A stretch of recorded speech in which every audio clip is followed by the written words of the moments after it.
નમસ્કાર, જય નીલકંઠ મહાદેવ.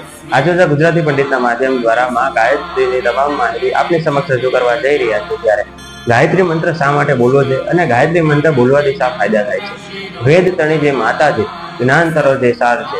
ગાયત્રી મંત્રના ગાનથી મીટે અંધકાર અપાર છે. વિશ્વામિત્રની વાણીમાં પ્રગટ્યું એક એવું તેજ, સદબુદ્ધિ જે આપે એ જ સાચું હેજ. મિત્રો, શું તમે જાણો છો કે ગાયત્રી મંત્રના બરાબર 24 અક્ષરો જ કેમ છે? અને આ 24 અક્ષરો એ આપણા શરીરમાં રહેલી 24 શક્તિશાળી ગ્રંથિઓ સાથે જોડાયેલા છે. જ્યારે આપણે આ મંત્રનો જાપ કરીએ છીએ ત્યારે એક કંપન ઊભું થાય છે, એને વાઇબ્રેશન કહે છે. તમારી યાદશક્તિ, એકાગ્રતા, રોગ પ્રતિકારક શક્તિમાં વધારો થાય છે. અને વિજ્ઞાન તો કહે છે કે આ મંત્રના ઉચ્ચારણથી મગજના તરંગો આલ્ફા સ્ટોમાં પ્રવેશ કરે છે.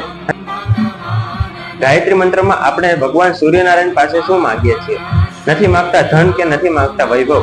આપણે માત્ર માંગીએ છીએ ધિયોયોના પ્રચોદયાત, એટલે કે હે પ્રભુ, અમારી બુદ્ધિમાં સદમાર્ગ પ્રેરિત કરો. કારણ કે જો સદબુદ્ધિ સાચી હોય તો સુખ સમૃદ્ધિ આપોઆપ આવશે.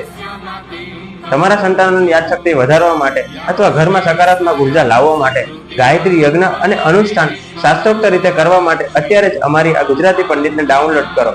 ટૂંક સમયમાં જ ગુજરાતી પંડિત લોન્ચ થવા જઈ રહી છે અને આવી જ રીતે તમામ માહિતી મેળવવા માટે ગુજરાતી પંડિતને સબસ્ક્રાઇબ કરો અને આ વિડીયોને શેર કરવાનું ભૂલશો નહીં.